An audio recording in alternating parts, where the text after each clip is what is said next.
Ya, kita lihat tentang perjalanan Paskah. Nah, di dalam gereja, Paskah itu bukan hanya sekedar ya kita memperingati tentang kebangkitan Kristus, lalu kita mencari telur seperti itu ya. Nah, atau kita eh, kita berpesta misalnya gitu ya. Nah, dalam tradisi gereja itu Paskah eh, itu kemenangannya, tetapi sebelum itu kita sudah prepare, kita mempersiapkan diri. Nah, apa yang kita perlu persiapkan diri untuk menjelang Paskah ini kalian harus tahu, ya. Dan memang banyak dalam tradisi misalnya gereja-gereja yang modern sekarang ya, yang sudah tidak lagi mengikuti tradisi gereja. Katakanlah misalnya gereja-gereja karismatik, gereja-gereja Pentakosta, ya, itu udah banyak kehilangan perayaan persiapan atau kehilangan esensi dari Paskah itu. Ya karena memang tidak tahu lagi tentang kalender gereja, tradisi gereja, seperti itu ya. Seperti mungkin gereja kalian juga. Ya. Nah, untuk itu kita lihat di sini ya. Paskah itu sebetulnya Passover, artinya itu Allah itu melewati. Allah itu memberikan passage, jalan, memberikan sebuah apa passage ya, pelintasan untuk kita menuju kepada Allah, menuju kepada Bapa. Seperti perumpamaan anak yang hilang kembali itu, Tuhan mengajarkan kepada kita, ayo kita kembali kepada Sang Bapa. Nah, kembalinya itu kan lewati jalan. Nah, jalan itulah jalan Paskah. Ya, Paskah itu seperti Paskah, seperti jalan kembali kepada Bapa. Nah, makanya ini ada istilahnya adalah kita pakai journey, perjalanan. Nah, dalam perjalanan itu eh, ada banyak titik-titik kan yang kita lewati kan gitu. Seperti kayak tadi saya bilang kalau kita mau ke Pancuran 7 dari sini, kita lewati Desa Ketenger dulu. Habis itu kita lewati mana lagi? Kan ya, hutan damar, apa namanya itu? Kalipagu, terus kita lewati, kita masuk daerah hutan, kita lewati Curug Jenggala, kita lewati, terakhir baru sampai di Pancuran. Gitu. Sama seperti Pasca itu tujuannya adalah kita sampai kepada Pasca. Tetapi sebelum sampai ke Pasca, kita akan melewati banyak minggu-minggu ini. Terhitung ada 10 minggu Pasca, sebelum Pasca. Minggunya apa saja? Ada minggu orang Farisi dan pungut cukai. Lalu setelah itu minggu anak yang hilang kembali. Baru minggu penghakiman akhir. Setelah itu minggu pengampu. Nah, jadi tadi saya tanya, sebelum sebelum masuk ke masa prapaskah, ada namanya Minggu Pengampunan. Itu diperingati kemarin tanggal 17 Maret. Ya, coba kalian buka artikelnya itu. Tentang Minggu Pengampunan. Temanya pasti tentang apa? Pengampunan. Nah, 4 minggu ini namanya masa persiapan menyambut Great Lent. Ini kelihatan nih. Nih ya. Apa? Great Lent atau Prapaskah. Great Lent ini berlangsung selama berapa hari? 40 hari, ya. Nah, sebelum masuk ke Minggu Ortodoksi atau Great Lent ini ada 4 minggu persiapan. Yang pertama adalah Minggu Orang Farisi dan Pungut Cukai. Ini bertemakan tentang apa? Compassion on the poor and distress, ya. Jadi kita menunjukkan belas kasihan kepada orang yang miskin, orang yang berkebutuhan begitu ya. Sama seperti cerita orang Farisi yang pungut cukai, ya. Dengan menunjukkan kerendahan hati, kita mau berbelas kasihan kepada orang-orang yang lemah atau yang sakit atau yang miskin. Sama seperti Tuhan berbelas kasihan kepada si pungut cukai. Tapi Tuhan tidak senang kepada orang Farisi yang tinggi hati. Sehingga orang pungut cukai dan orang Farisi ini nanti kalian bisa baca di artikel ini ya. Artikel judulnya Puasa dan Masa Prapaskah. Itu di tanggal berapa itu saya postingnya? Tanggal 12 Maret ya, nanti kalian cari ya. Saya simpulkan aja di sini. Jadi yang pertama adalah Allah mengajarkan kita untuk berendah hati. Nah, rendah hati itu adalah sebuah, kalau kita belajar minggu lalu, itu sebuah kebajikan. Ya kan? Sebuah kebajikan, rendah hati. Askesisnya apa? Askesisnya kita harus datang kepada Allah dengan doa, dengan seperti suka itu. Ya, walaupun kita banyak dosa, tetapi Tuhan mau kita datang kepada Dia seperti pungut cukai itu, dan kita dibenarkan. Nah, hasilnya yang harus kita kerjakan adalah kita jangan seperti orang Farisi, tetapi pungut cukai, menunjukkan compassion, belas kasihan. Sama seperti Allah sudah berbelas kasihan kepada si pungut cukai. Nah, sehingga tema intinya adalah kita diajarkan untuk rendah hati. Baru setelah rendah hati, yang kedua, kita memperingati minggu apa ini? Minggu anak yang hilang. Nah, ini kemarin tanggal 3 Maret. Kalian search saja di grup itu ya, di Ancient Faith itu, ini semua setiap minggu saya kirim tentang kita lagi peringati apa? Orang Farisi, pungut cukai, ya. Kemudian minggu anak yang hilang. Nah, tugas kalian ke depan ini kelas dogmatik ya. Saya mau kalian temukan tema dogmatiknya di setiap minggu. Kalau bisa, misalnya saya bagi hari ini artikel apa, kalian mesti baca dan komentari.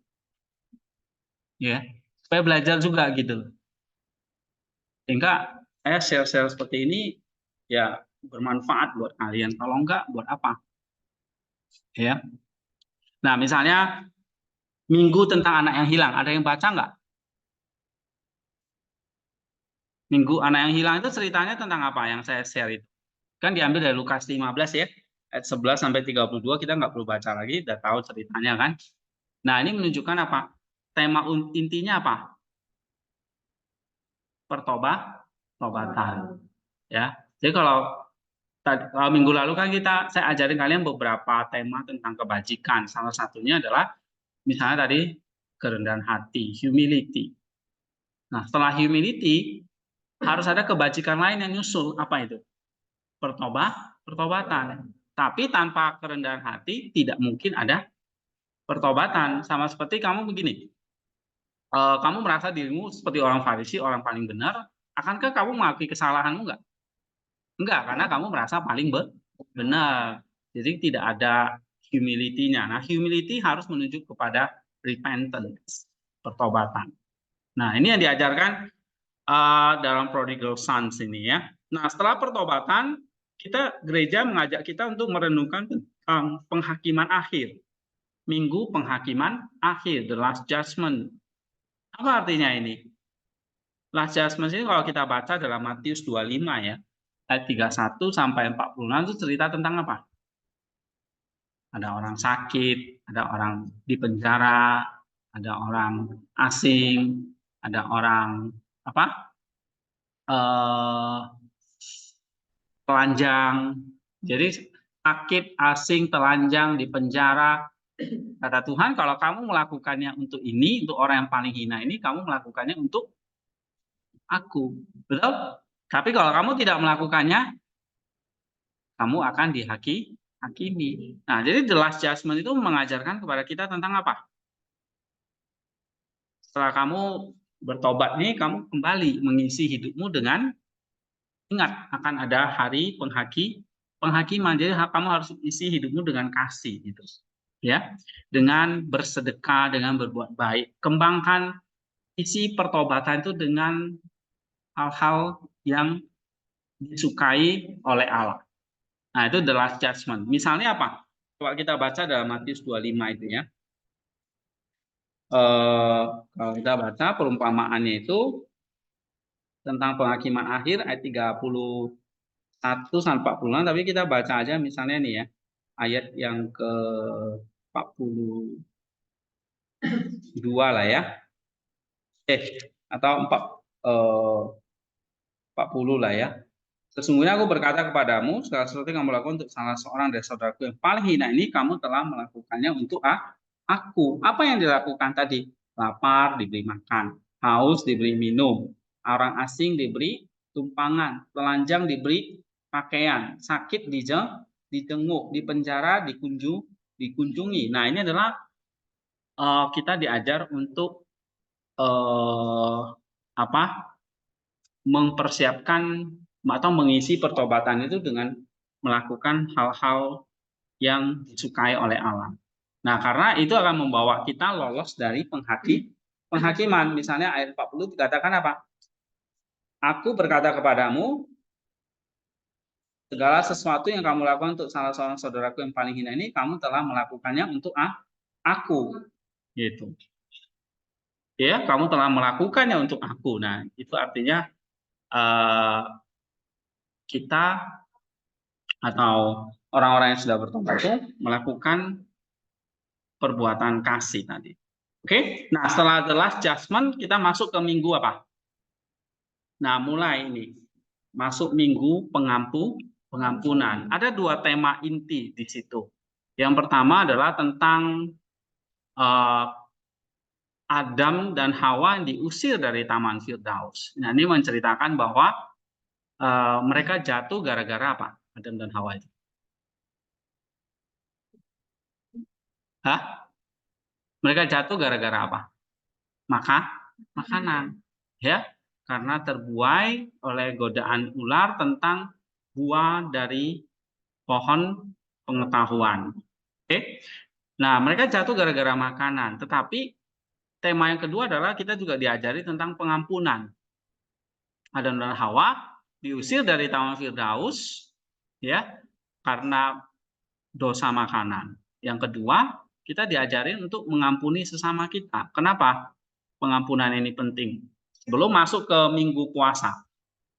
Ya, karena kita sudah harus membersihkan segala dosa-dosa kita, termasuk mengampuni orang-orang yang bersalah kepada kita. Ya, sama seperti Allah mengampuni kita. Nah, ini nanti kita bisa baca dalam Matius 6 ya, ayat 14 sampai 21. Nah, ini ada 4 tema 4 minggu ya, yang kita persiapkan. Yang pertama apa saja? Minggu orang Farisi dan pungut cukai, minggu anak hilang kembali, minggu penghakiman, dan minggu pengampunan. Ya. Jadi kita mulai dari kerendahan hati, ada pertobatan, ada kasih, dan ada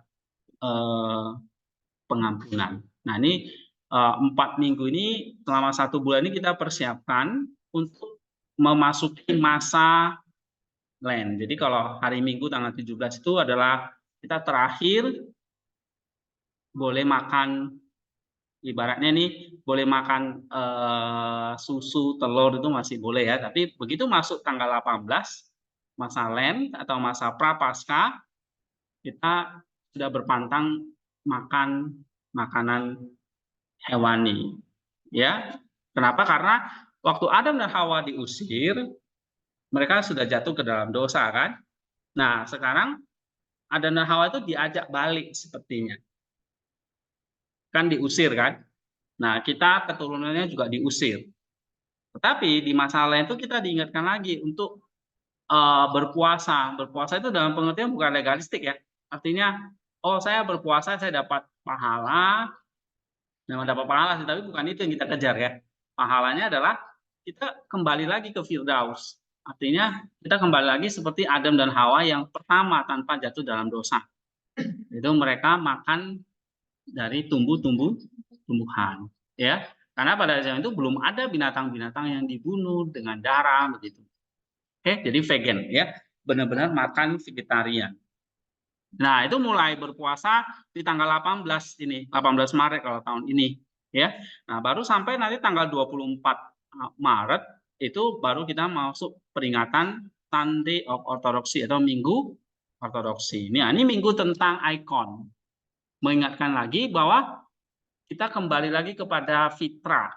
Orang Islam Idul Fitri ya. Kembali kepada fitrah. Mereka berpuasa 30 hari Lalu setelah menang, mereka berpuasa itu kan mereka membersihkan batin juga ya. Walaupun kenyataannya juga enggak sih ya. Ya, justru berpuasa ini harga barang naik semua nih. Karena orang pada konsumsinya luar biasa. Telur apa semua naik. Ya. Nah, harusnya berpuasa itu malah harga barang harusnya turun ya. Nah, ini justru malah naik di Indonesia, ini anehnya. Jadi sebetulnya puasa yang kita inginkan itu bukan seperti itu. Puasa itu adalah kita kembali dipanggil ke Firdaus, masuk lagi ke dalam Firdaus, sebab kita sudah diusir dan Tuhan Allah ingin manggil kita kembali. Nah, manggil kembali adalah kamu mulai dengan hidup yang suci, yang benar, ya. Mungkin dengan berpuasa. Berpuasa itu cuma latihannya, latihan dalam pengertian ya Allah menginginkan kita untuk bisa mengontrol hawa nafsu. Nah, ini yang penting. Nanti kita pelajari artikelnya ya. Mengontrol hawa nafsu. Kamu bisa buktikannya apa? Dengan askesisnya apa? Wah, jadi kalau di sini askesisnya adalah puasa, maka virtunya apa nih? Virtunya ini adalah dengan berpuasa kamu bisa mengendalikan hawa nafsu. Nah, oke. Nah, berpuasanya kenapa 40 hari? Nah, ini meneladani apa yang dikerjakan oleh Kristus. Ya, nanti kenapa kok kita harus meneladani, nanti ada artikelnya. Tapi saya ingin lihat dulu, kalian pahami, ini perjalanan kita. Ya, di minggu pertama kita memperingati minggu ikon atau ortodoksi. Kita diingatkan lagi kembali kepada fitrah, kembali kepada gambar kita, kembali kepada Firdaus, kembali kepada Adam yang semula sebelum diusir. Oke. Nah, apa gambar kita? Yaitu gambar Allah. Siapa gambar Allah itu? Itu Kristus. Apa yang dikerjakan oleh Kristus, itulah yang harus kita kerjakan. Nah, misalnya Kristus berpuasa, kita juga berpuasa. Kristus memikul salib, kita juga memikul salib. Ya, Kristus bangkit dari kematian, memberikan hidup kekal. Nah, kita juga bangkit dari kematian dan memperoleh hidup kekal. Dan ini yang direnungkan nanti di dalam Sunday Ortodoksi. Ya, nanti kalian bisa baca, misalnya tanggal 24 Maret, kita akan kalian akan baca ini, atau kalian bisa baca buku ini ya, Inspirasi Kalbu 7, misalnya di sini. Ini cerita tentang Paskah ya, mulai dari misalnya nih ya, tadi ada sebelumnya sebelum umpama orang Farisi tadi ada Minggu Zakheus.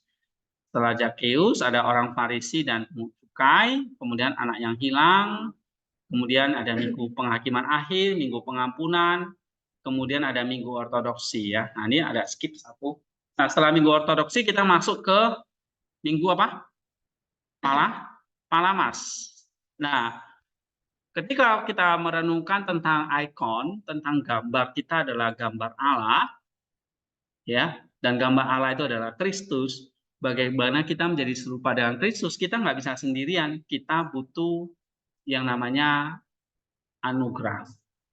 Nah, jadi Sunday of Gregory Palamas ini merenungkan tentang anugerah.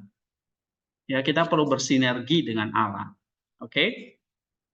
Nah, bersinergi dengan anugerah Allah supaya kita menjadi serupa dengan Kristus. Nah, kemudian Generation of the Holy Cross. Setelah itu, setelah Minggu Palamas, kita peringati Minggu apa? Minggu Pemulihan Salib. Ini cerita tentang apa? Minggu Pemulihan Salib ini. Nah, ini di sini ada ya. Minggu Pemulihan Salib. Nah, mengingatkan kita bahwa tadi ya, kalau kita tujuannya adalah menjadi serupa dengan Kristus, maka kita mengerjakan apa yang Kristus kerjakan. Misalnya apa? Memikul salib. Oke? Kemudian setelah itu minggu berikutnya apa? John of the Ladder, Minggu Yohanes Klimakus. Ya, Minggu Yohanes Klimakus. Ini mengingatkan tentang tangga spiritual. Ya. Jadi kalau kemarin saya cerita Kan ini ada askesi naik ke virtue. Virtue ke namanya ini apa? Purification. Ya, dari purification naik ke mana? Teoria. Nah, ya. Teoria ini apa namanya? Dengan kata lain apa? Illumination. Ya. Jadi jangan lupa dari teoria kemana? Perfection. Nah, ini misalnya ini ada berapa tanggal? 1, 2, 3, 4, 5 ini dijelaskan oleh siapa? John Leder ini, Yohanes Climakus ini dalam 30 tanggal. Ya. Tanggal pertama apa yang diajarkan John Climakus? Ya, kita harus punya iman. Iman itu berarti menyingkir dari dunia, tidak lagi apa mau apa mencampuri ya hal-hal duniawi misalnya gitu. Nah itu Climakus.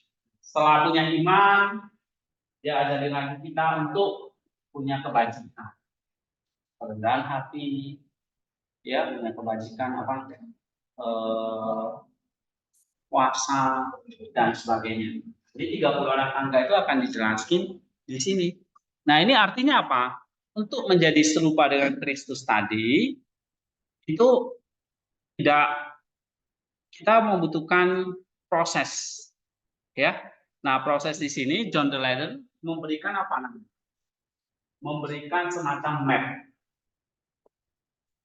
ya. Map itu apa itu? Peta, apa? Petunjuk. Ya. Jadi kalau tujuannya kita adalah menjadi serupa dengan Kristus, maka kayak kita berperjalanan nih, kita ingin nyampe ke pancuran itu. Tentu kita butuh kompas, butuh peta kan? Harus naiknya ke utara. Jangan kamu ke selatan, nggak nyampe nanti, ya kan?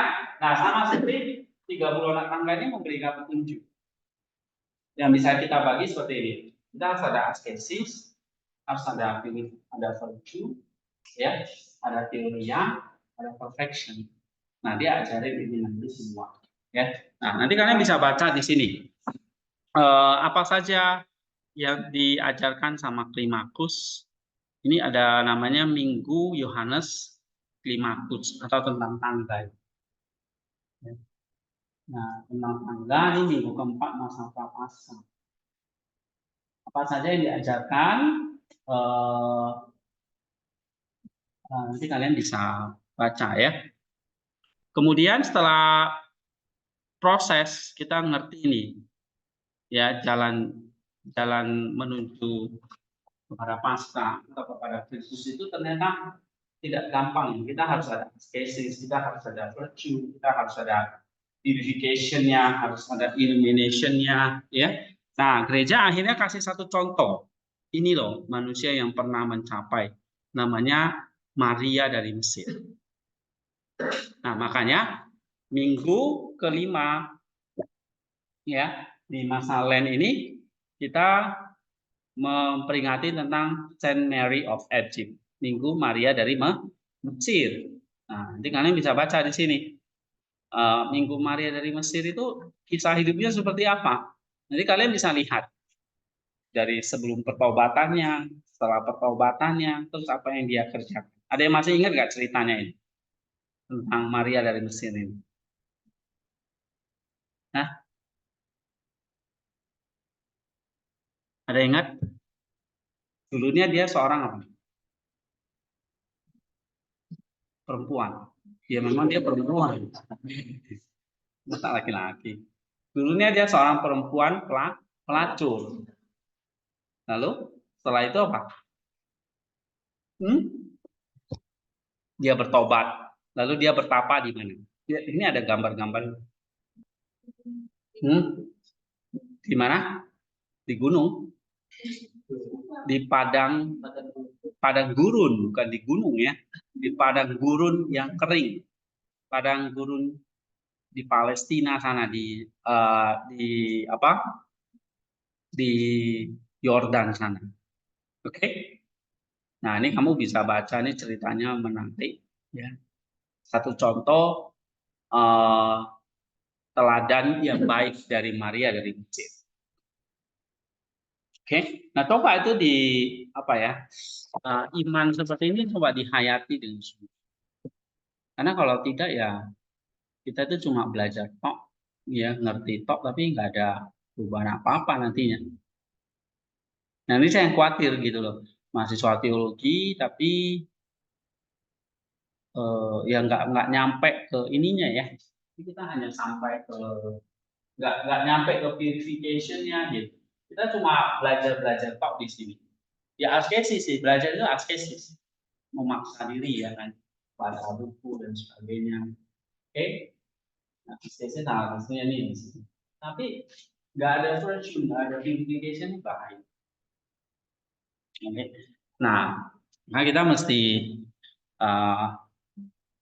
saya ingin kalian di masa Lent ini ya 40 hari ke depan ini sampai nanti kita paskahnya itu sampai 5 Mei ya. Ini benar-benar di praktis gitu ya. Puasa itu dalam pengertian nanti pun bukan tidak makan sama sekali ya, tapi puasa itu artinya kita membatasi jumlah makanan. Misalnya kalau dulu makannya banyak ya, tambah 2 piring, 3 piring. Coba ini tambah kurangi karena beras lagi mahal kan. Ya, dulunya suka makan ya yang banyak, sekarang dikurangi. Ya sesuai kondisi tubuh memang ya. Nah, coba belajar seperti Mary of Egypt ini. Dia mampu bertahan hidup di padang gurun lebih kurang 45 tahun tanpa ada makanan apapun. Dari mana dia bisa hidup? Dia cerita. Ada malaikat yang mengirimkan dia makanan, ada burung, lalu ada singa yang menjaga dia siang dan malam. Ya, nah sampai singa itu menemani dia sampai dia mati, singa itu gali kuburan dia, menguburkan dia, begitu. Luar biasa ya. Saint Mary of Egypt ini sangat terkenal sekali ya di Mesir. Jadi kalau kamu atau saat kita ke Mesir, kita tanya orang Mesir ya, gereja di Mesir tentang Mary of Egypt, kenal kok, mereka pasti sebutkan. Oke, nah setelah Mary of Egypt ini selesai masa prapaskah, kita mulai memasuki 1 pekan ke depan, yaitu dimulai dari Sabtu Lazarus ya. Jadi puasanya selesai di hari Jumat, hari Sabtunya kita masih berpuasa, masih untuk malah lebih intens, satu tambahan lagi 1 minggu sampai nanti Paskah hari Sabtu. Minggunya udah Paskah tidak lagi berpuasa ya. Mulai dari Sabtu Lazarus, kemudian hari Minggu, minggunya namanya Minggu apa? Minggu Palem. Ya, kalau kalian lihat misalnya di gereja-gereja Lutheran atau gereja-gereja kayak ONKP, saya nggak tahu ya apa masih bawa daun palma nggak? Udah enggak ya? Ini ONKP-nya palsu deh ini. Terus Katolik itu masih bawa palem ya.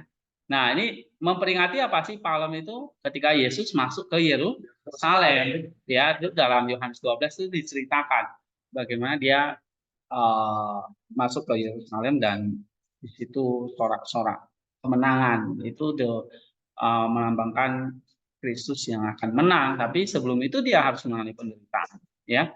Nah selama 1 pekan itu nanti ada Senin Kudus, Selasa Kudus, Rabu Kudus, Kamis Kudus, Jumat Kudus, itu semua ada peringatannya. Kita mau peringati apa itu? Misalnya kalau minggunya Minggu Palem ya, ini kita memperingati tentang Yesus masuk ke Yerusalem, ini juga ada di sini ya. Mana nih? Nah ini Minggu Palem. Nah hari Senin ya, ini kita memperingati tentang pohon ara yang dikutuk oleh Tuhan. Nah ini kita jadi orang Kristen yang harus berbuah, kemudian memperingati tentang Yusuf ya di Perjanjian Lama. Nah Selasanya kita memperingati tentang gadis-gadis bijaksana dan gadis-gadis bodoh. Ini yang mempelai laki-laki yang datang pada tengah malam. Jadi perumpamaan Matius 25 itu kita baca ya, Matius 25 1 sampai 13 itu. Oke.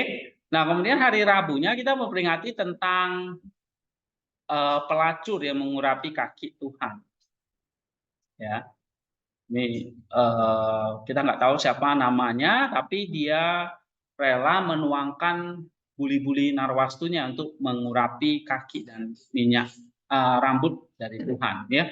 Nah, kemudian Kamisnya kita memperingati tentang perjamuan akhir, perjamuan terakhir atau pembasuhan kaki, di mana Tuhan sebelum penyalipan dia membasuh kaki para muridnya. Oke, nah hari Jumatnya kita peringati tentang penyalipan Kristus. Ini penting sekali. Apa temanya nanti kita dibahas juga ya ketika nanti sampai kalau kita masuk kuliah Siril, ini nanti kita bahas tentang Jumat Agung ini, ya. Atau kemarin saya ada share ya artikel tentang apa sih artinya inkarnasi, penyalipan dan kebangkitan Kristus menurut Maximus. Ada nggak di situ? Nah, ini penting kalian pelajari juga ya tentang penyalipan. Kemudian setelah itu apa? Hari Sabtunya kita memperingati Sabtu Kudus.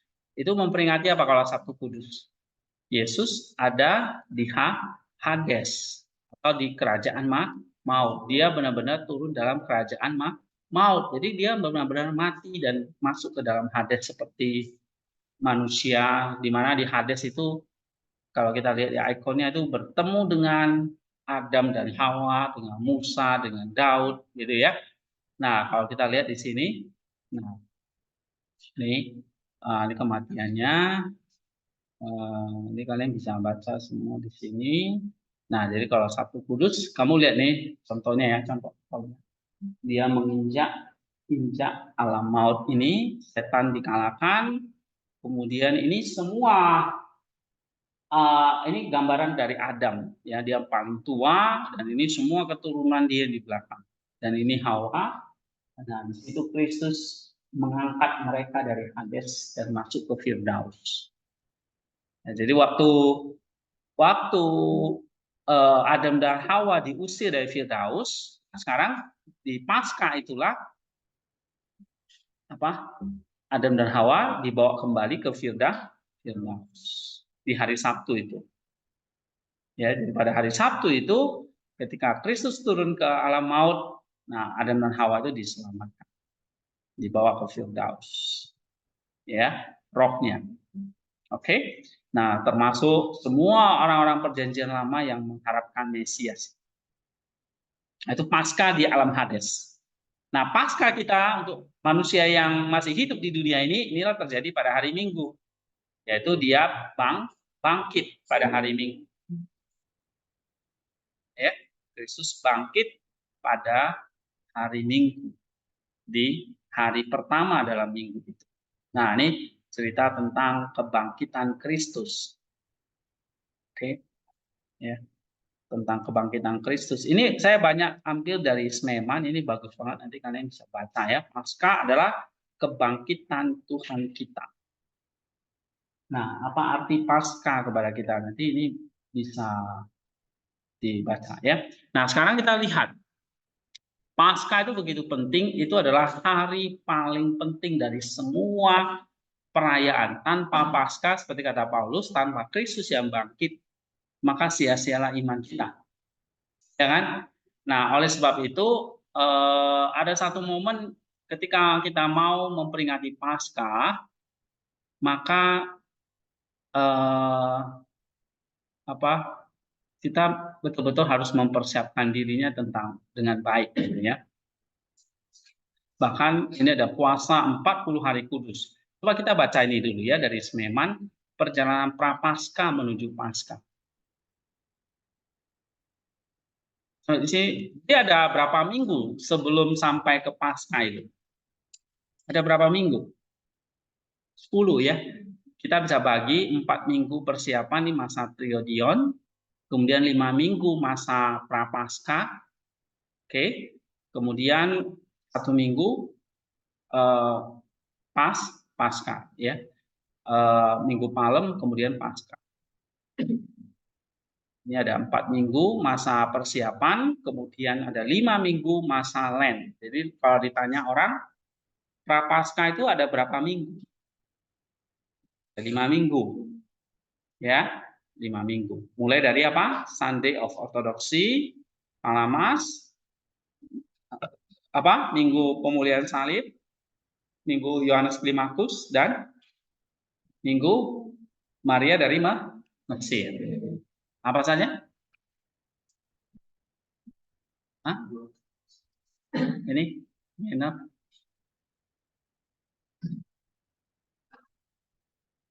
Minggu apa pertama? Krisman. Minggu Ortodoksi. Ini minggu apa? Minggu tentang ikon. Kita dipanggil terjadi serupa, segambar dan serupa dengan Allah. Lalu ada Minggu Palamas. Ini memperingati kita butuh anugerah Allah untuk menjadi serupa dengan Allah. Lalu Minggu Pemulihan Salib, kita diajak untuk memakai anugerah itu untuk memikul salib. Lalu Minggu Tangga, Minggu Yohanes Klimakus. Kita berproses nih ya dalam perjalanan menuju Paskah itu. Kemudian Saint Mary of Egypt tentang apa? Ya, tentang kesungguhan pertobatan. Ini contoh dari Maria dari Mesir. Ini ada orang yang berhasil mencapai itu, ya, kesempurnaan itu.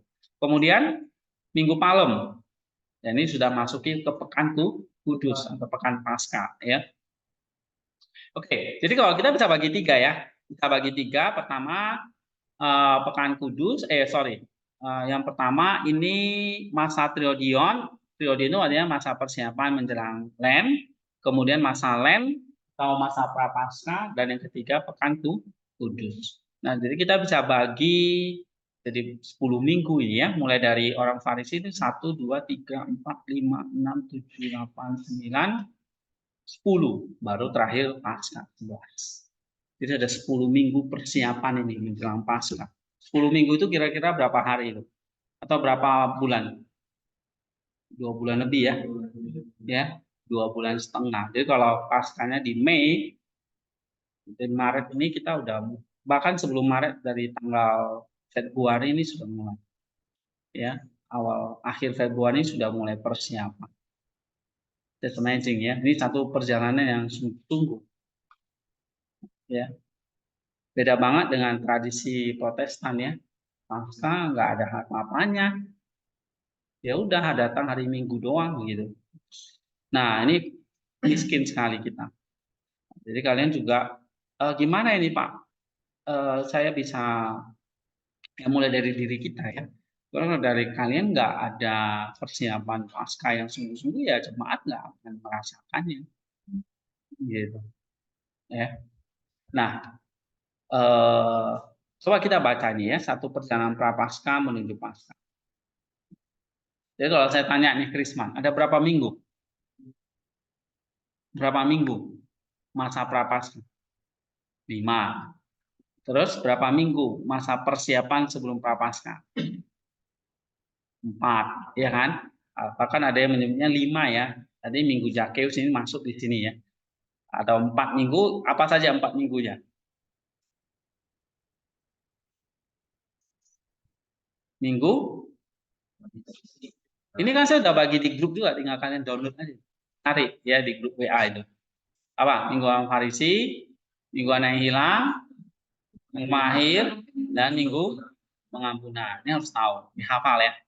Bisa hafal nggak urutannya ini? Nah, coba yang pertama apa?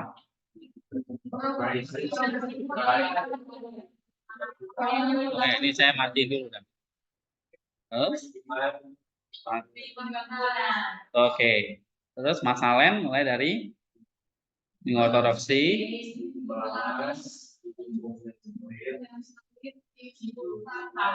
Kemudian salib.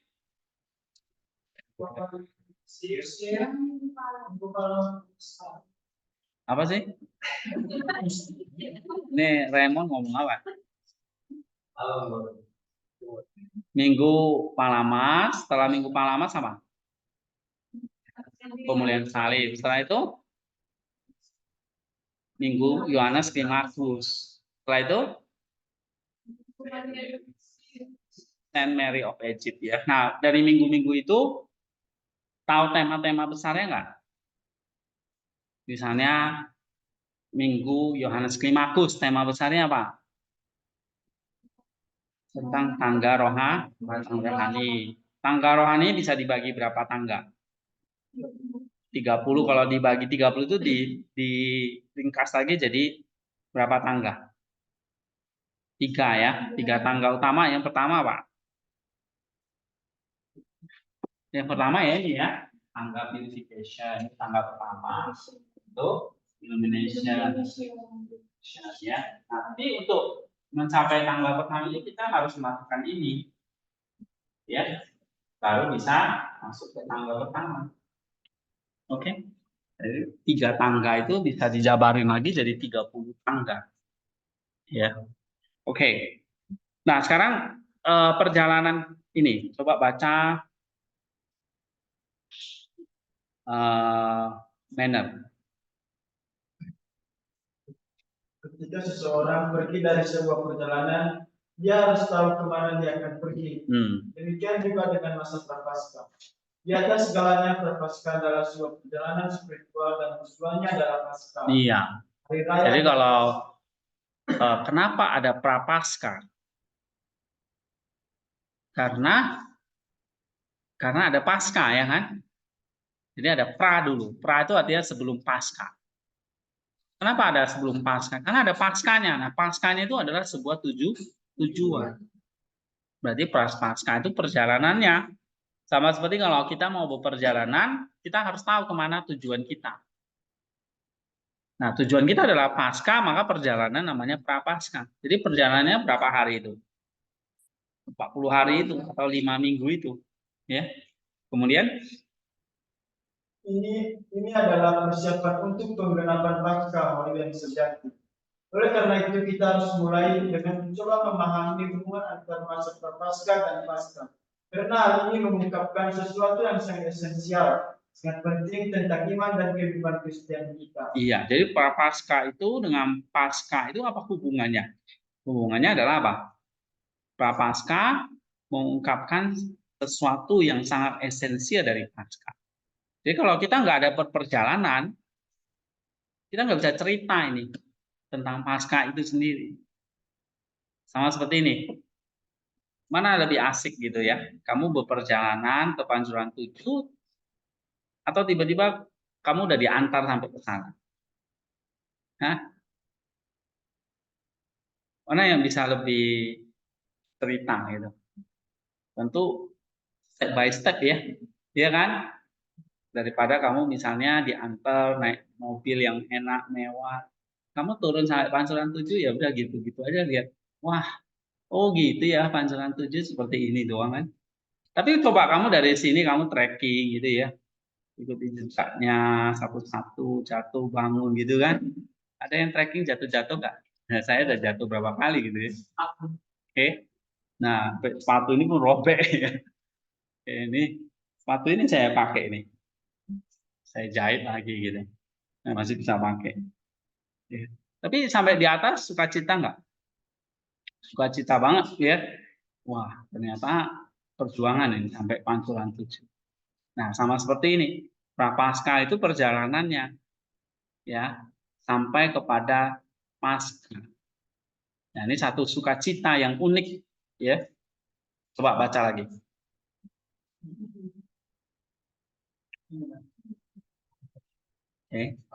Apakah perlu dijelaskan bahwa Paskah lebih dari sekedar salah satu hari raya, lebih dari sekedar hari raya tahunan atas sebuah peristiwa yang telah berlalu. Siapapun yang pernah meskipun hanya sekali mengambil bagian dalam malam yang lebih terang dari siang hari, dan pernah merasakan sukacita yang unik pasti mengetahuinya. Pada hari Paskah kita merayakan kebangkitan Kristus sebagai sesuatu yang telah terjadi dan masih terjadi pada kita.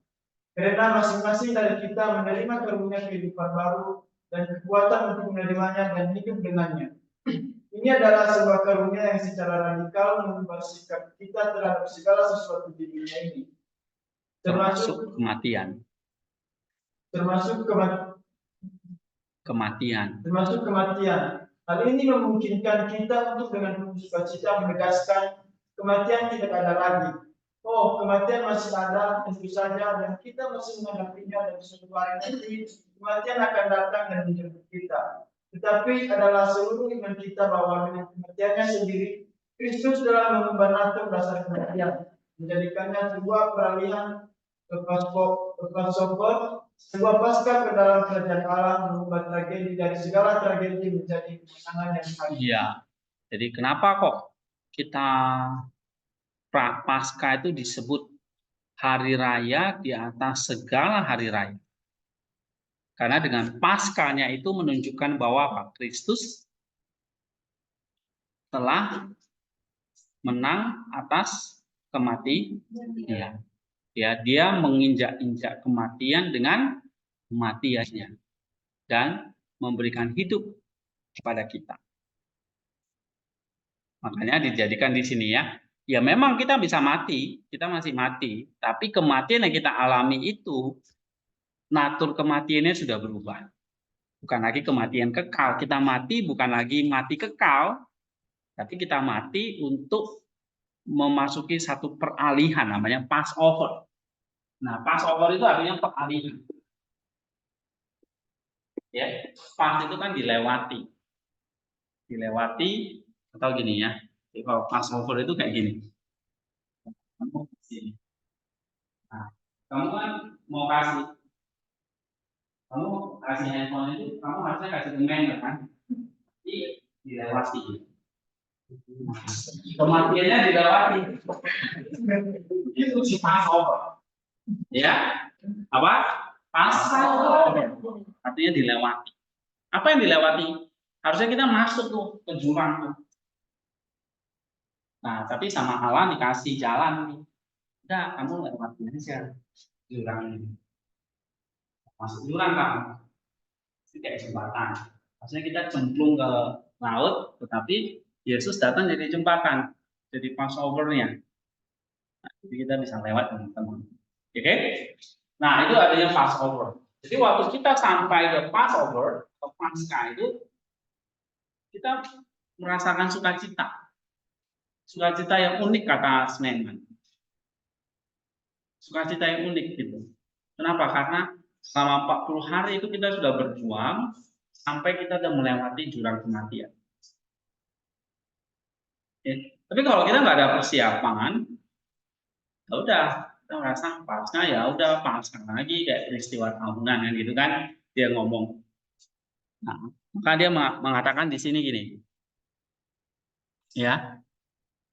Apakah Paskah itu hanya sekedar salah satu hari raya orang Kristen, hari raya tahunan, atau Paskah itu ya hanya memperingati Yesus yang mati dan bangkit gitu?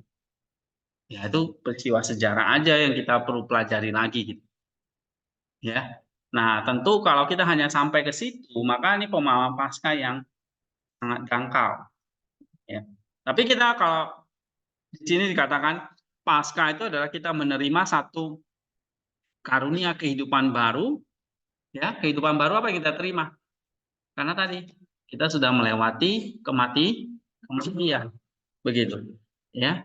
Tapi memang kematian masih ada, iya. Tapi kematian itu sebetulnya sudah diubah menjadi satu peralihan. Nah ini pentingnya Paskah. Paskah kita adalah satu peralihan dari kematian menuju kepada kerajaan Allah, ke dalam kerajaan Allah, tapi dalam kehidupan yang kekal. Kita sudah di pass over oleh Kristus. Pak, tapi kan kita bisa mati. Mati mengalami tragedi kematian. Enggak, tragedinya kematian kita adalah sebetulnya adalah satu kemenangan.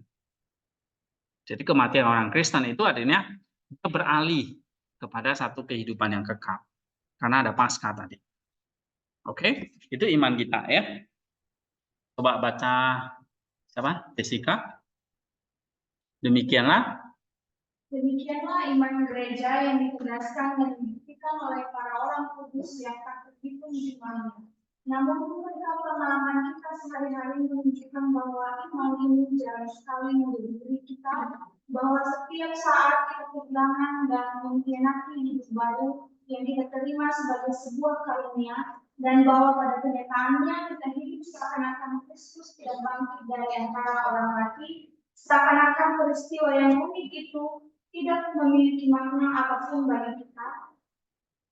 Kita melupakan semua ini begitu sibuknya kita begitu tenggelam dalam kesibukan sehari-hari, dan karena kita lupa, kita gagal.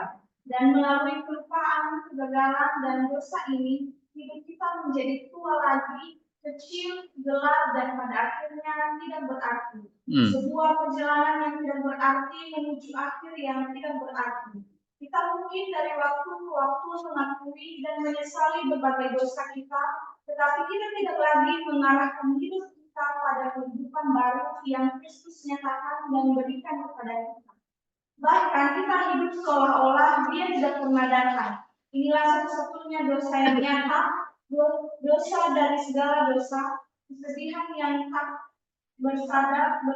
berdasar, dan tragedi dari kekristenan nominal. Oke, apa yang diceritakan Smeman di sini? Jessica. Kita sudah diberikan karunia kehidupan itu kan lalu, tapi kita yang menganggapnya lalu begitu saja, bahkan kita melupakannya karena kita merasa kita sibuk sehari-hari dan kita melupakan peristiwa yang terjadi. Juga kita cuma hanya kita hidup tua, kembali lagi kecil dan kayak nggak berarti. Iya, karena tadi kita menganggap remeh gitu ya, bahwa kita sebetulnya sudah di pass over, kita sudah dialihkan, tetapi kita tidak punya satu kita mengkhianati ya, dikatakan kita kehilangan, kita mengkhianati hidup baru. Nah ini sebetulnya satu dosa yang nyata ya, kita hidup seolah-olah Dia tidak pernah datang. Gitu. Nah ini bahaya sekali kalau kita ya makanya kita paling takut nih, misalnya ya, kayak Kristus yang datang, mati dan bangkit, kita anggap itu terlalu biasa gitu ya. Tidak lagi ada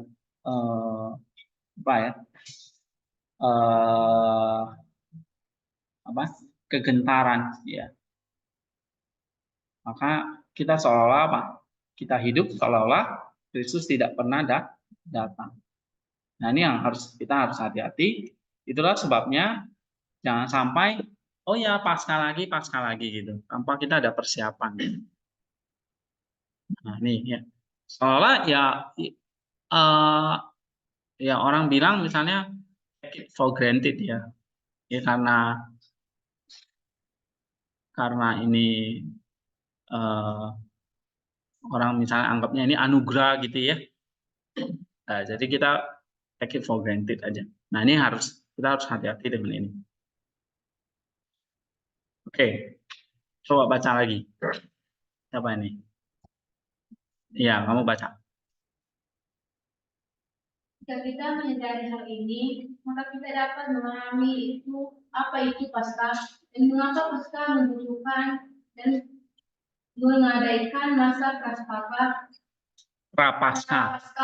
Karena dengan demikian kita dapat memahami bahwa tradisi di gereja semua siklus dan pelayanannya ada pertama-tama untuk membentuk kita menemukan kembali visi dan cita rasa kehidupan baru yang dengan mudahnya hilang dan dikhianati, sehingga kita dapat bertobat dan kembali. Nah itu tadi. Jadi kenapa gereja mengadakan Prapaskah? Supaya apa? Supaya Paskah itu tidak hanya sekedar apa?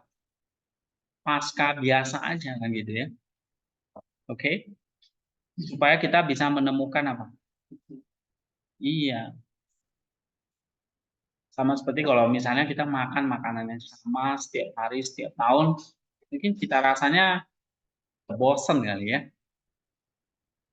Tapi misalnya kalau makan nasi bosen nggak? Hah? Kenapa nasi nggak bosen? Padahal cita rasanya sama, nasi di mana-mana ya gitu ya. Oke. Iya. Tapi begitu kita makan, seperti Paskah itu kita setiap tahun kita peringati, lalu ada cita cita rasa. Oke. Karena kalau cuma nasi tanpa ada lauknya gitu ya nggak ada cita rasa. Jadi kalau pasca tanpa prapaskah ya nggak ada cita rasa. Artinya mudah hilang gitu ya, cita rasanya itu mudah hilang. Nah ini sama seperti tadi, kehidupan lama kita muncul lagi. Nah, jadi kita diajak lagi untuk bisa bertobat dan kembali kepadanya. Ya, coba baca lagi. Namun kehidupan lama, kehidupan yang penuh dengan dosa dan kepicikan tidak mudah untuk dikalahkan dan dirubah. Iya. Terus Injil pengharapan dan penuntun dari manusia suatu upaya yang dalam keadaan yang sekarang ia hampir tidak mampu melakukannya. Disinilah prapaskah agung hadir. Inilah bantuan yang diberikan kepada kita oleh gereja. Sekolah pertobatan yang memungkinkan kita menerima Paskah bukan hanya sebagai izin untuk makan, minum, dan bersantai, tetapi benar-benar sebagai akhir dari yang lama. Di dalam diri kita sebagai pintu masuk kita ke dalam yang baru. Nah, jadi masa prapaskah ini dikatakan apa di sini? Supaya Paskah itu tidak biasa-biasa, supaya tidak kehilangan cita rasa, maka ada prapaskah. Prapaskah ini dikatakan apa? Sekolah pertobatan. Berarti maksudnya apa sekolah pertobatan itu? Kita diajak masuk gitu ya ke dalam hidup yang baru. Jadi kalau kamu masuk ke sini nih ya masa prapaskah ini, oke, nih kamu diajak nih untuk berperjalanan atau berpetualangan ya bersama dengan bapak-bapak gereja zaman dulu ini. Mereka juga memperingati ini. Ya, jadi ini sebenarnya tradisi yang sudah ribuan tahun ya, minggu-minggu seperti ini. Kan di gereja kita nggak pernah diajarin ya. Nah, nggak ada yang namanya, mungkin Minggu Palem ada ya. Oh, Paskah ada masih, bersyukurlah. Pentakosta masih ada ya, karena di kalender ada. Coba di kalender nggak ada, jangan-jangan gereja kita cuma merayakan Natal. Nah, masih ada minggu-minggu seperti ini nggak? Enggak. Ya, jadi kita Paskah itu ya karena hanya perayaan aja, karena di kalender gitu. Terus kita ke gereja, kita dengerin khotbah tentang Paskah, habis itu selesai gitu. Ya. Nah, itu sama seperti kayak kita tadi kata Smeman ya, sama sekali kita kehilangan cita rasa Paskah. Oke, coba baca lagi. Sebuah perjalanan,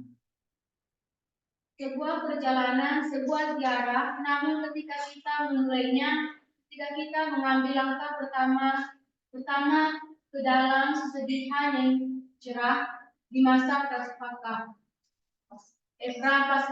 Kita melihat jauh sekali tempat tujuannya. Itu adalah sukacita Paskah. Itu adalah pintu masuk ke dalam kemuliaan kerajaan. Dan visi inilah rasa awal Paskah yang membuat kesedihan Prapaskah menjadi cerah dan upaya Prapaskah kita menjadi mata air rohani. Malam mungkin gelap dan panjang, tetapi ia sepanjang jalan fajar yang misterius dan bercahaya tanpa bersinar di cakrawala. Janganlah hilangkan pengharapan kami, ya kekasih manusia. jangan hilangkanlah pengharapan kami ya. Nah, jadi satu perjalanan seperti sebuah dikatakan apa? Sebuah ziarah. Ziarah apa ini?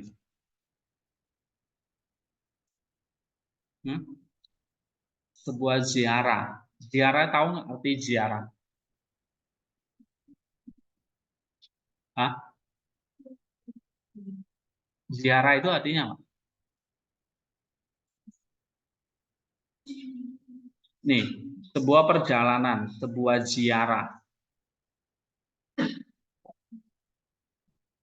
Hah? Apa arti ziarah? Hah? Kunjungan ke makam.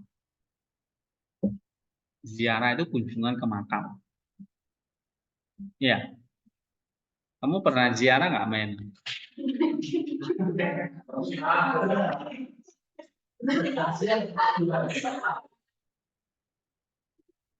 Ya, jadi kalau kamu berziarah kan pasti kamu akan ingat ya orang yang kamu akan ada rasa sedih ya, ya oke.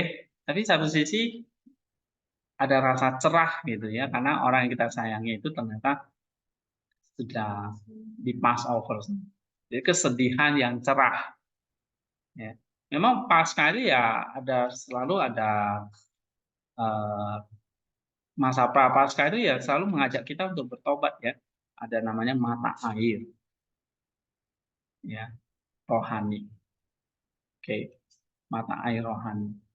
Nah, mata kita ini kan kayak mata air, dia bisa mengeluarkan air kan, air mata maksudnya.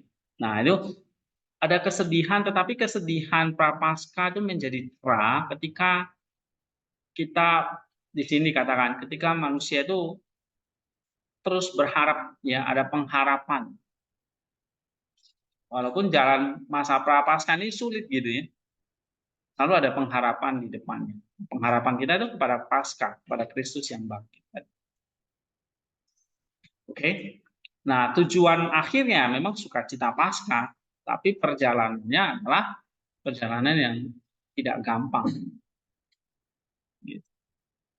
Ya. Tapi kalau kamu sampai di Paskah ini, wah ini sukacita. Oke. Nah, sekarang kita coba dalami lagi tentang ini ya, sukacita ini, atau tadi kalau dikatakan perjalanan tadi. Nah ini satu esai bagus banget dari ini seorang teolog namanya Bulgakov ya. Saya masih ingat tentang Lossky, Vladimir Lossky, Bulgakov ini adalah para teolog yang terkenal ya. Setelah zamannya Karistos Ware ya, jadi sebelum Ware, nah ini ada namanya Bulgakov. Nah dia menulis tentang Lent ini ya, puasa 40 hari kudus atau Great Lent ini. Coba baca, hari. Para penulis Kristen itu dengan suara bulan bersaksi bahwa puasa 40 hari kudus ditetapkan oleh para rasul dengan meniru puasa Musa selama 40 hari, suara 34. Elia, satu raja-raja 19. Dan terutama oleh teladan Yesus Kristus yang berpuasa selama 40 hari. Oke, Matius 4. Teladan apa yang kita ikuti? Puasa 40 hari itu diambil dari mana? Atau meniru apa? Puasa Musa, terus Elia dan Kristus. Ya. Oke, terus umat Kristiani kuno telah mengamati waktu 40 hari suci sebagai musim peringatan penderitaan Juru Selamat di kayu salib.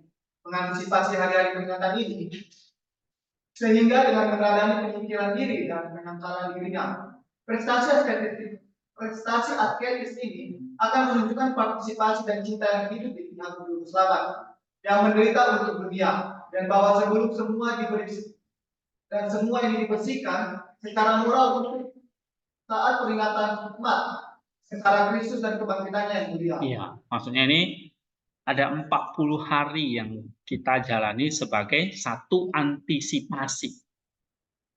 Nah, ini Bulgakov melihatnya mengantisipasi apa? Mengantisipasi apa? Paskah itu sendiri. Ya, jadi sebelum hari kemenangan itu tiba, kita sudah siap nih. Kita sudah siap sedia menerima kemenangan itu. Nggak kaget gitu. Nah, itu mengantisipasi. Ya. Nah, mengantisipasinya itu dengan apa? Meneladani Kristus yang menyangkal di diri atau menyingkirkan di diri. Gitu. Misalnya dia berpuasa 40 hari itu. Ya. Terus ini. Nama 40 hari kudus cukup sering dijumpai dalam dokumen-dokumen tertulis yang paling kuno dengan indikasi tujuan pendiriannya. Janganlah kamu mengabaikan 40 hari, Ignatius, yang membawa Injil dan suratnya kepada jemaat di Filipi. Karena itu akan membangun teladan hidupmu dalam Kristus. Saint Ambrosius dari Milan berbicara dengan lebih jelas lagi, Tuhan telah memberkati kita dengan puasa 40 hari. Dia menciptakannya untuk keselamatanmu, mengajarkan kita berpuasa, bukan hanya dengan kata-kata, tapi juga dengan teladan. Saint Basilius Agung dan Saint Gregorius dari Nisa menegaskan bahwa puasa 40 hari kudus sudah ada di mana-mana pada masa mereka. Oke, jadi kamu lihat, puasa 40 hari ini sudah ada sejak zaman Ignatius, itu di abad pertama, ya, atau di akhir abad pertama. Nah, waktu dia menulis suratnya kepada gereja di Filipi, dia katakan ini, membangun teladan hidup di dalam Kristus. Lalu Saint Ambrosius di abad keempat juga menjelaskan, ya, Basilius, Gregorius itu semua di tahun 300-an. Nah, ini kanon apostolik, baca lagi. Menurut kanon apostolik, kanon 9, puasa 40 hari kudus dianggap wajib dan ketaatannya dilindungi oleh hukumnya yang ketat. Hippolytus abad ketiga menjadi saksi yang tak terbantahkan tentang keawetan puasa ini dan siklus Pasca yang ditelusuri sampai ke masa kepemimpinannya, yang berisi instruksi dari masa kuno tentang kebiasaan untuk menghentikan puasa 40 hari kudus pada hari Minggu. Atas dasar semua tradisi para rasul kudus, gereja kudus kita atas nama para wakilnya, para bapa dan gurunya selalu menganggap puasa 40 hari kudus sebagai sebuah penetapan rasuli. Namun Saint Jerome atas nama semua orang Kristen pada masanya berkata, kami berpuasa selama 40 hari menurut tradisi para rasul.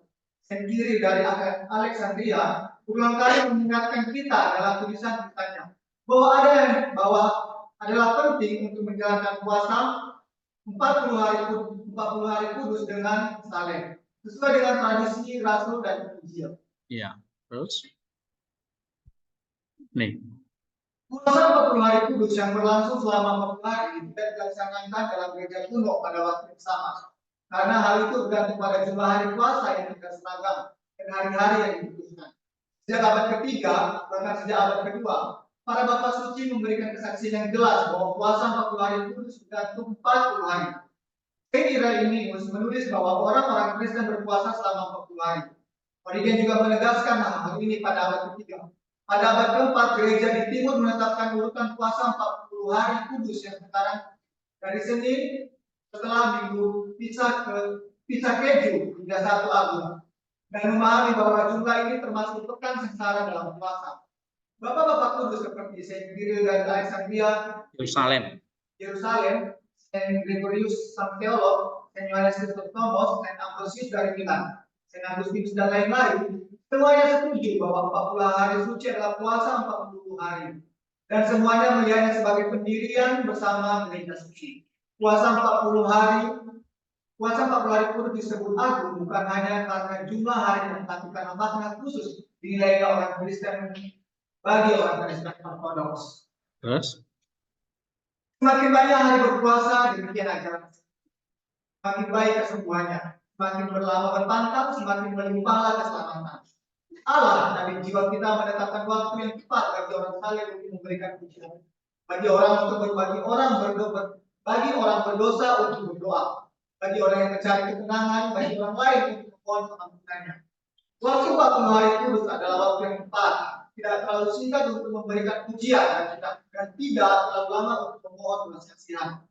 Suci dan menyelamatkan adalah perjalanan 40 hari kudus yang dengannya orang berdosa dituntun melalui pertobatan dalam amal, dan orang saleh bisa untuk beristirahat.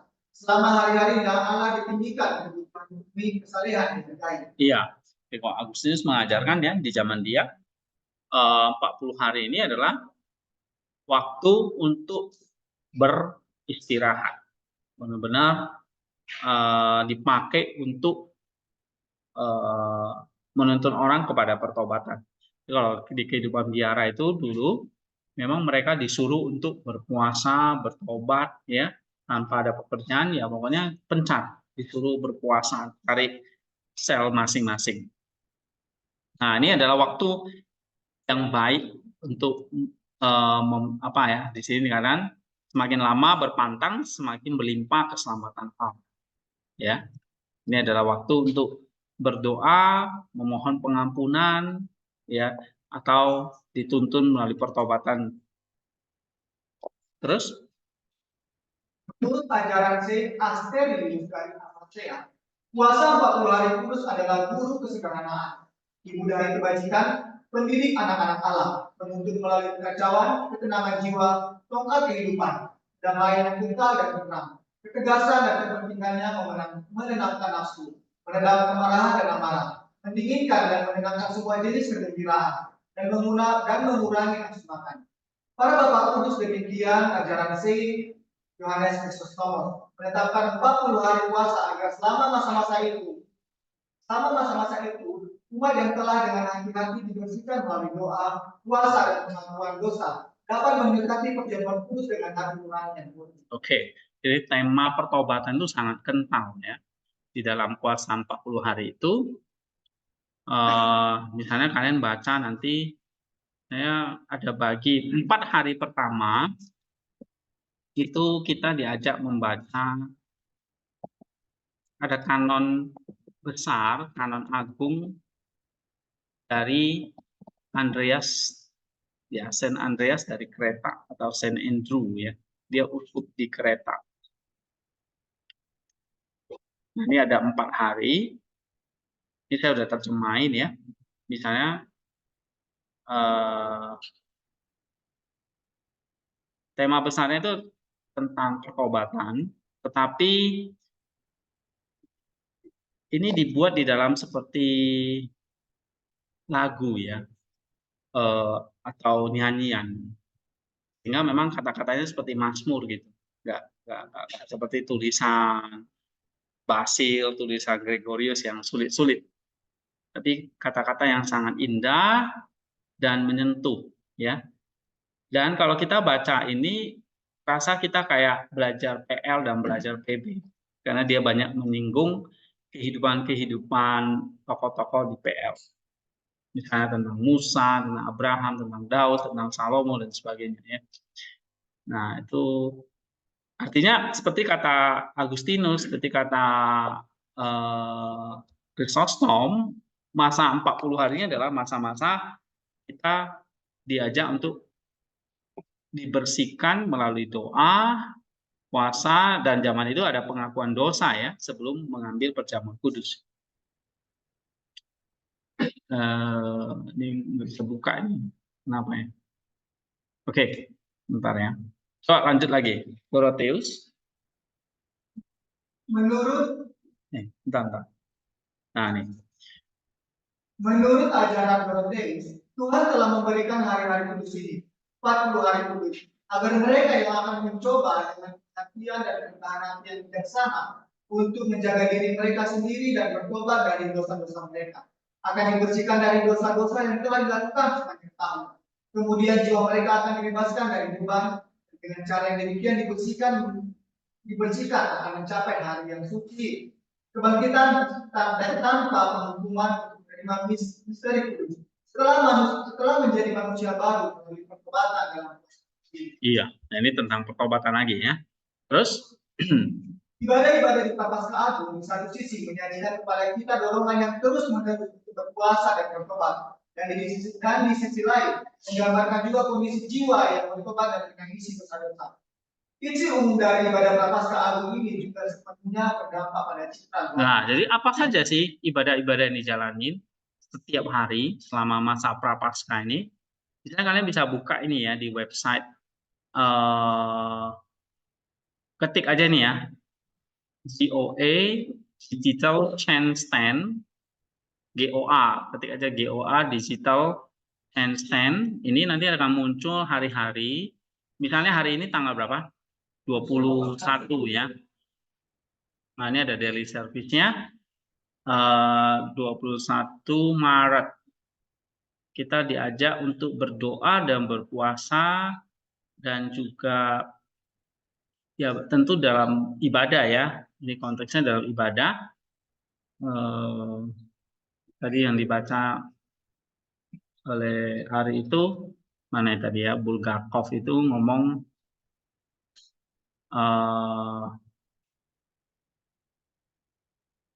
ya, ibadah-ibadah di Prapaskah ini mendorong kita untuk terus berpuasa dan bertobat ya, atau kalau kita ikuti nanti bacaan-bacaannya itu menggambarkan kondisi jiwa yang bertobat dan menangisi dosa-dosa. Nah, itu tujuan sebetulnya. Ya. Jadi kalau misalnya kalian buka di sini, ini ada ibadah Matins. Nih. Nah, ini Vesper ya. Vesper itu berarti ibadah sore ya, doa. Kemudian ada Matins, kemudian ada banyak ini ya, ada mulai dari tengah malam, office, midnight office. Matins itu berarti subuh, doa subuh ya, seperti kita jam 5, kemudian jam pertama, first hour, kemudian ada ibadah namanya jam ketiga dan jam ke-6, kemudian ada jam ke-9. Jam pertama itu ya kira-kira jam 6 ya, jam ketiga jam 9, jam ke-6 itu jam 12 siang, jam ke-6 itu jam 3 sore. Setelah itu Vesper kira-kira jam 6 sore. Nah, lalu evening complaint. Evening complaint ini berarti doa sebelum tidur. Ya, biasanya isi pengucapan syukur dan sebagainya. Nah, waktu di evening complaint itu di 4 hari, berarti 4 hari itu kalau di sini di tanggal 18 ya. 18, 19, 20, 21, 4 hari ya. Hari ini 20 ya. 21 berarti 4 hari berturut-turut itu kita membaca. Di evening complaint-nya adalah kita membaca ini, membaca kanon dari Saint Andreas.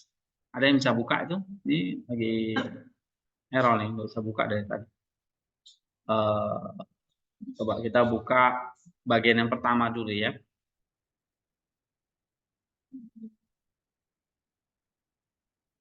Ada yang bisa buka nih?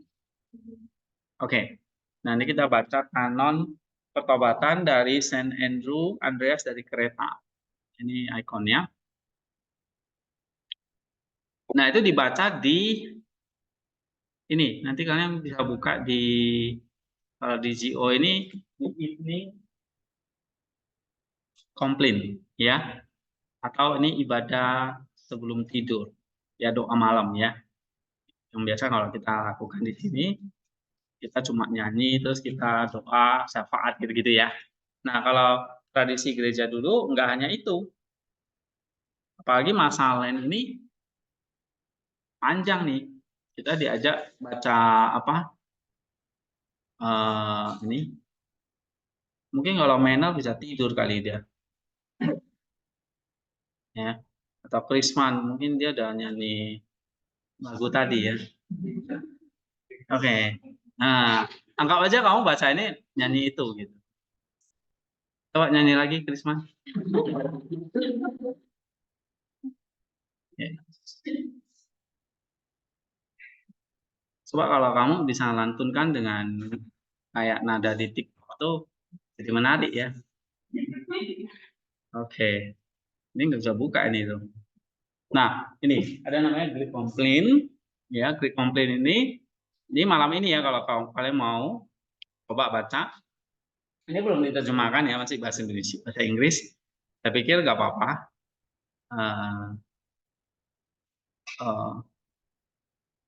Apa ya?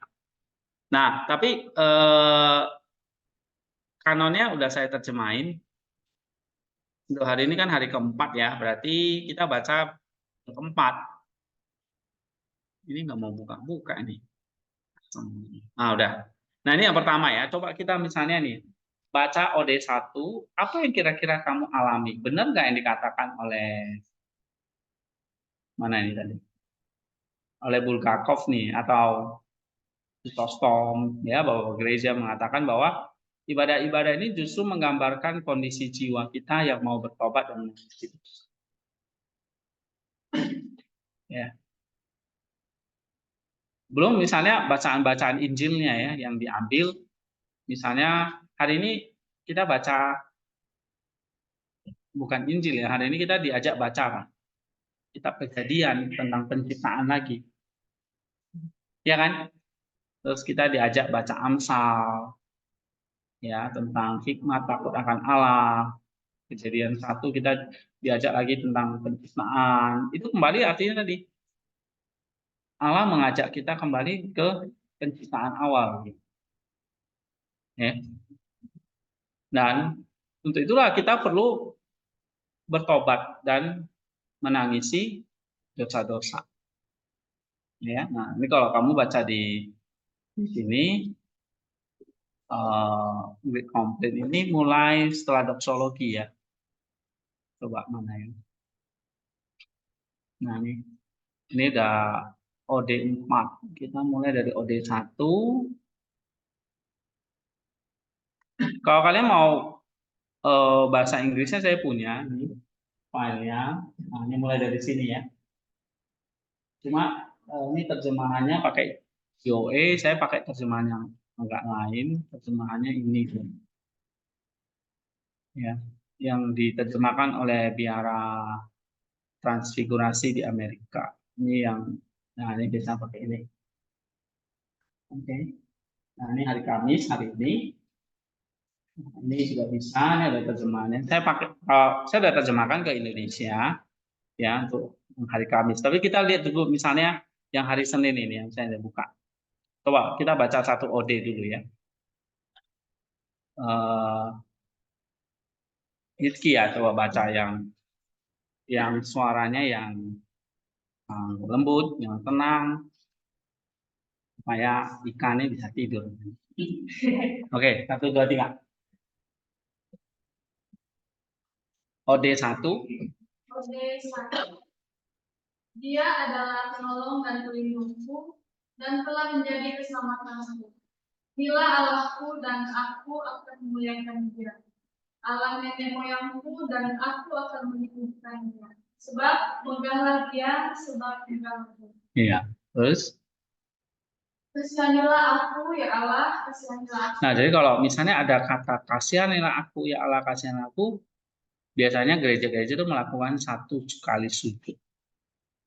Jadi 1 kali sujud itu ya benar-benar sujud seperti ini, ya. Nah, terus nanti berdiri lagi. Gitu. Ini tujuannya apa? Karena gerakan-gerakan ini memang menolong kita untuk semakin menyadari kita yang berdosa dan kita membutuhkan pengampunan. Oke. Nah ini lagi nih. Oke. Nanti ada kasih aku sujud lagi. Ya. Oke, coba kita baca lagi. Di manakah aku harus mulai menangis karena perbuatan-perbuatan dalam hidup yang malam? Buat seluruh apakah yang akan mempersembahkan yang Kristus dalam batapan ini? Tapi dalam belas kasihan-Mu berilah aku pengampunan dosa. Terus? Kasihanilah aku ya Allah, kasihanilah aku. Datanglah hai jiwa yang malang dengan tubuhmu kepada pencipta segalanya. Buatlah pengakuan kepadanya dan menjauhlah dari kebrutalan masa lalumu. Dan persembahkanlah air mata pertobatan kepada Tuhan. Nah, itu kan. Jadi tema pertobatannya kental sekali. Jadi kalau kita ikuti, misalnya kalian ikuti sembahyang-sembahyang seperti ini, ya, misalnya kita pilih salah satu aja ya. Kalau gereja ngajak kita mulai dari tiap 3 jam ini. Ya. Dari midnight, matins, vesper, first 30, and noon hour, lalu compline. Nah, ini tiap 3 jam. Mungkin kita nggak bisa ikut ya tiap 3 jam. Tapi kalian bisa pilih coba baca kanon ini. Senin, oh ini udah hari terakhir sebetulnya ya. Atau ya kita bisa baca kapan aja. Atau kalau enggak kita bisa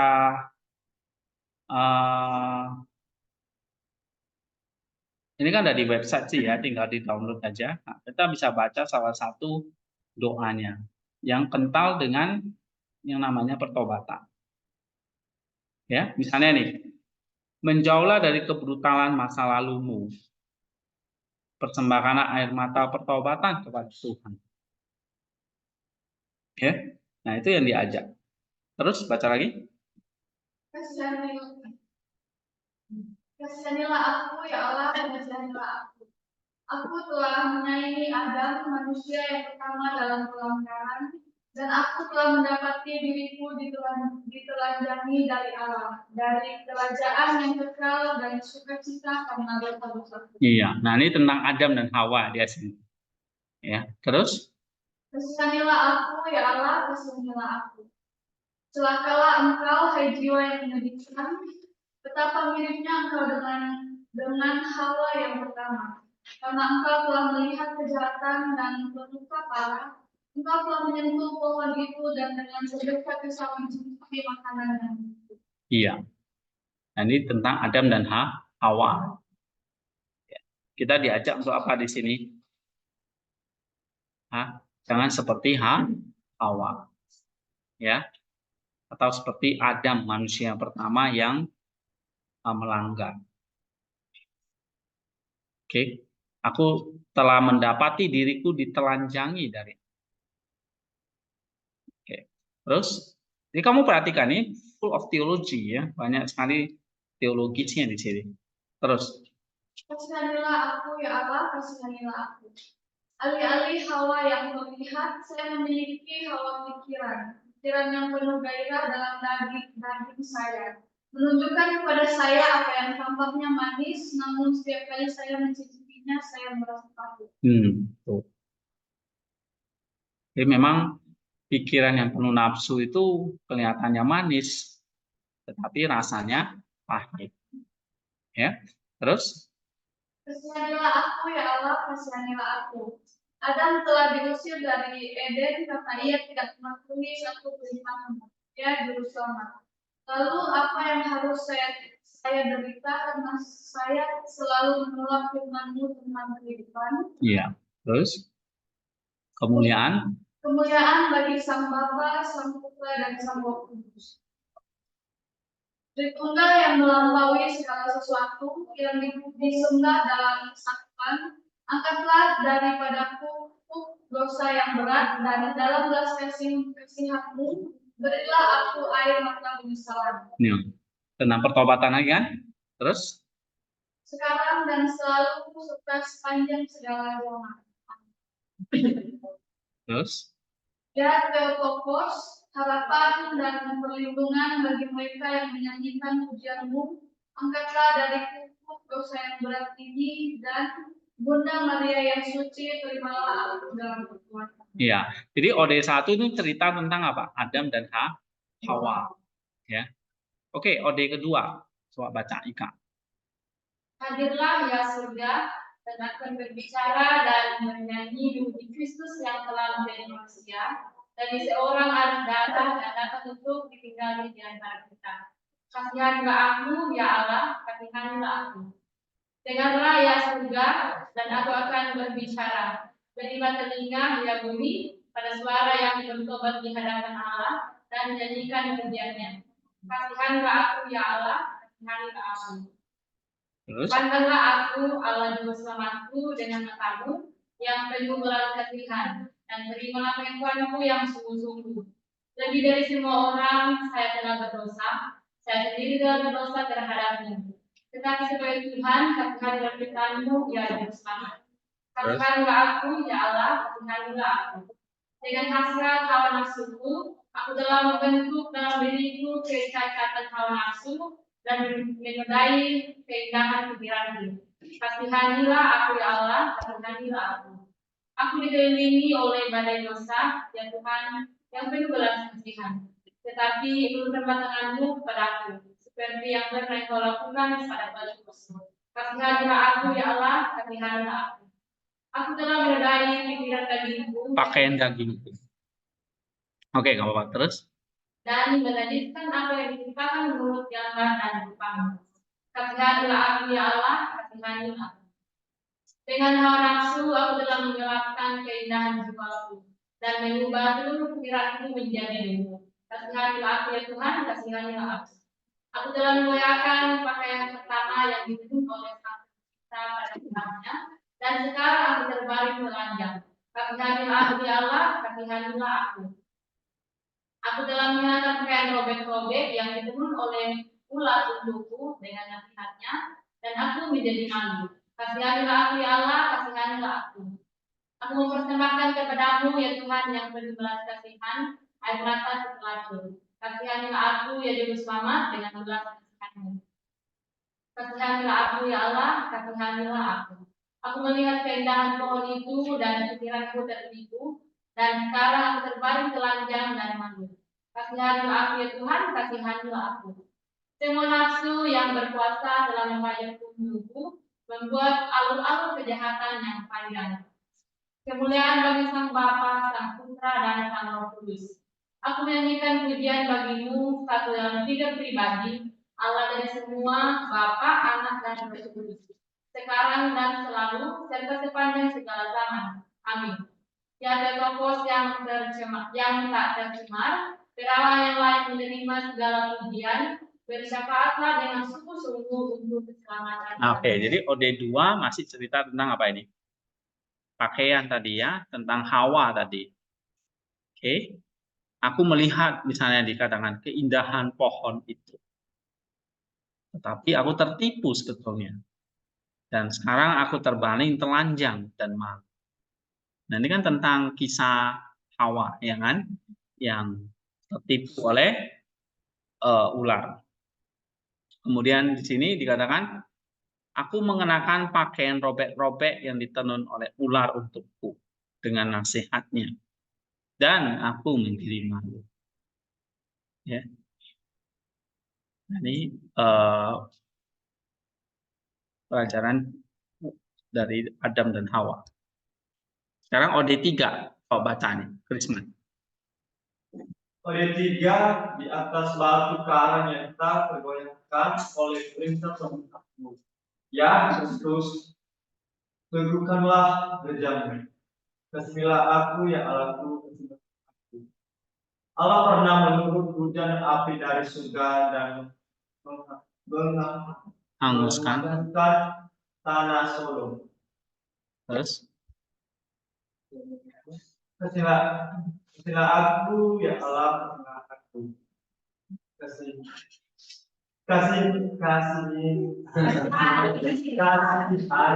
aku ya Allah, kasihanilah aku. Ya memang kamu perlu dikasihani lah.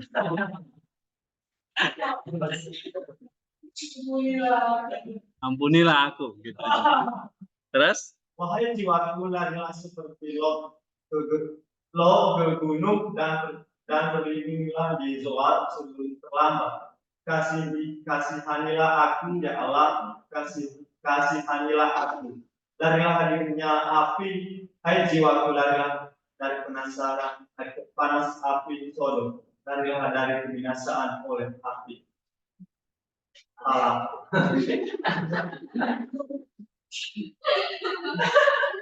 Oke. Ini tentang apa ini? Tentang Lot ya. Kayaknya kamu lebih pintar joget deh. Oke, baca lagi biar lancar. Ayo.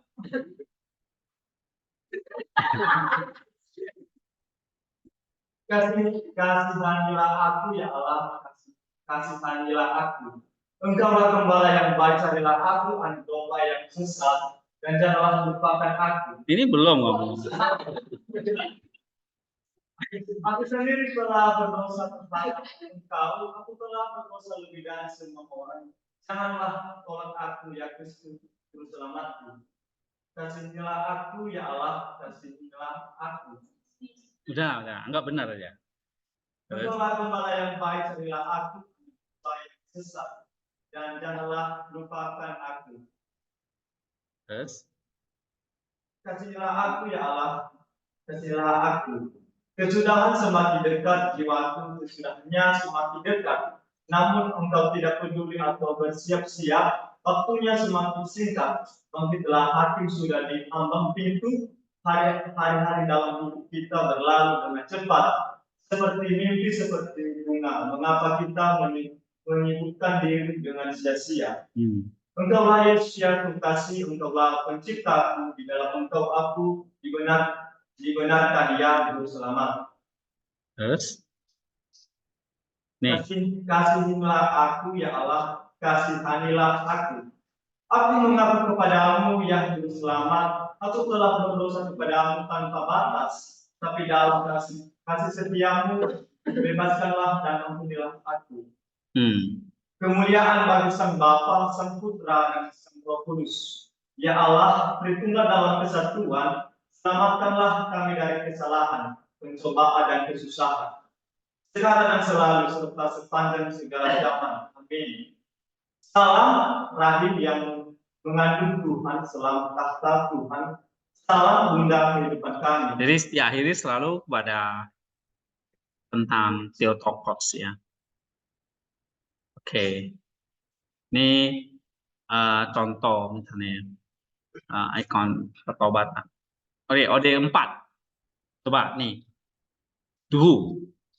OD 4. Ketika kami mendengar tentang kedatanganmu, ia menjadi takut bagaimana kau akan dilahirkan oleh seorang anak darah dan menyatakan diri kepada manusia. Dan ia berkata, aku telah mendengar kabar tentang engkau dan akan masuci kuasamu ya Tuhan. Kasihanilah aku ya Allah, kasihanilah. Ya Hakim yang adil, janganlah memandang rendah pekerjaan, janganlah meninggalkan ciptaan. Aku telah berdosa sebagai manusia, aku sendiri lebih dari orang lain, ya engkau yang mengasihi manusia. Tapi sebagai Tuhan atas segala sesuatu, engkau berkuasa untuk mengampuni dosa. Kasihanilah aku, ya Allah, kasihanilah aku. Bangunlah jiwaku, pertimbangkanlah perbuatan-perbuatan yang telah kau lakukan. Taruhlah itu di depan matamu dan biarkanlah tetesan air matamu jatuh. Dengan berani ceritakanlah kepada Kristus tentang perbuatan dan pikiranmu, dan dengan demikian engkau akan dibenarkan. Kasihanilah aku, ya Allah, kasihanilah aku. Tidak ada dosa dalam hidupku, tidak ada perbuatan jahat, tidak ada kejahatan, tidak